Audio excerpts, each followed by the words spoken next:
Good morning student. कक्षा 11वीं हम यहाँ पर अध्याय 16 पाचन एवं अवशोषण चैप्टर स्टार्ट किए थे, उसी को हम आगे देख रहे हैं। पाचन की प्रक्रिया मुंह से प्रारंभ होती है। माउथ में स्थित जो दांत होते हैं भोजन को अच्छी तरीके से चबाते हैं। उसके बाद उपस्थित जीभ उसको उलट पुलट करके उसमें क्या करती है, स्लाइवा का मिक्सअप करती है।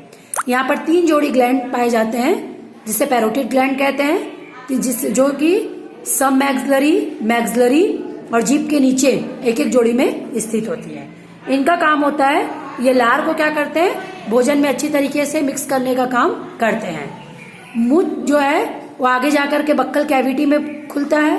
बक्कल कैविटी का काम ये होता है, जो फूड मटेरियल माउथ से आया है उसको आगे सरकाने में क्या करता है, भोजन को चिकना बनाने का काम करता है।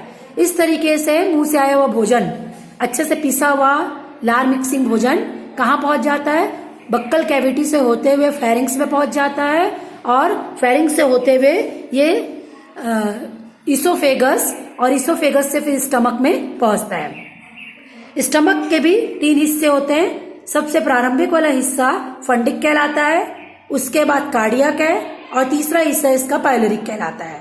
फंडिक यहाँ पर हाइड्रोक्लोरिक, सब जो भोजन आया है उसका जो पीएच है वो क्षारीय माध्यम का है, तो सबसे पहले हाइड्रोक्लोरिक का सिक्रीशन होता है और वो क्या करते हैं, पूरे फूड मटेरियल को अम्लीय बना देते हैं।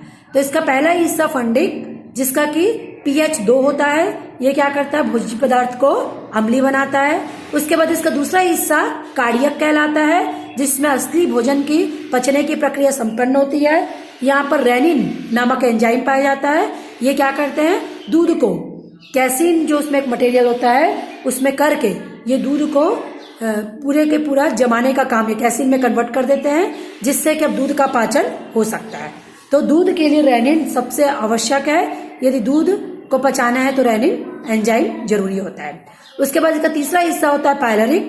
पाइलरिक में संपूर्ण भोजन अब जितना पचना था, जैसे कि ग्लूकोज का पूरा पाचन हो चुका है, कार्बोहाइड्रेट पच चुका है, प्रोटीन पच चुका है और अपने सिंपलेस्ट फॉर्म अमीनो एसिड्स में कन्वर्ट हो चुका है, परंतु वसा का पाचन यहाँ पर नहीं होता। तो अब भोज्य पदार्थ में जटिल भोज्य पदार्थ को पचाने के लिए अब ये संपूर्ण भोजन स्टमक से होते हुए छोटी आंत में चला जाता है। छोटी आंत का अगला हिस्सा डियोडिनम में कहलाता है। डियोडिनम में लीवर और पैंक्रियास, लीवर से आने वाली बाइल डक्ट और पैंक्रियाटिक जूस से आने वाली जो डक्ट है वो आकर के खुलती है। ये जो फूड मटेरियल जो कि अब कहाँ पहुंच चुका है, छोटी आंत में पहुंच चुका है।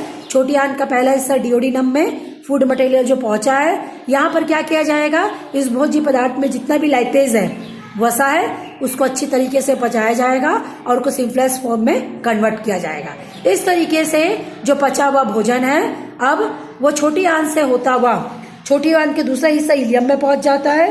डियोडिनम के बाद इलियम और इलियम से होता हुआ अब ये बड़ी आंत में पहुंचता है। बड़ी आंत के 3 हिस्से होते हैं। पहला असेंडिंग वाला हिस्सा होता है, दूसरा डिसेंडिंग वाला हिस्सा होता है।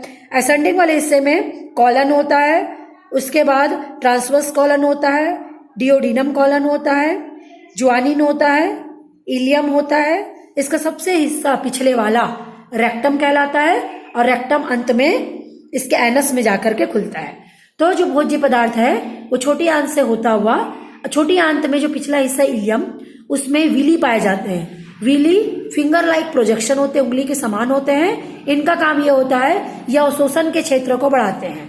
जो भोज्य पदार्थ अपने सिंपलेस्ट फॉर्म में कन्वर्ट हो चुका है, अब वो इलियम के विली के द्वारा क्या हो जाता है, अवशोषित हो जाता है और इनको शरीर के विभिन्न भागों में पहुंचा दिया जाता है। इस तरीके से अवशोषित भोजन शरीर के विभिन्न भागों में पहुंच जाता है।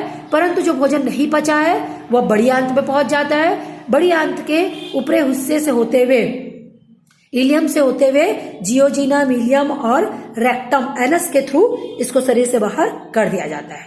जो बड़ी आंत होता है इसका काम केवल ये होता है, फूड मटेरियल को सड़ने से बचाता है। इसमें बहुत सारे जर्म्स पाए जाते हैं जो कि क्या करते हैं, बाहर से आने वाले जितने भी जर्म्स है, वर्म्स है, उनको समाप्त करने का काम करते हैं। यहीं पर वर्मोफॉर्म अपेंडिक्स से सीकम पाया जाता है। इसका काम ये था, अभी अवशोषी अंग है। पहले इसका काम ये था, जब मनुष्य खाना बदोश था और कच्ची सब्जियों फलों को खाता था, उस समय जो ये था सिकम या अपेंडिक्साइटिक्स उसको पचाने का काम करता था, परंतु अब ये केवल अवशेषीय अंग के रूप में है।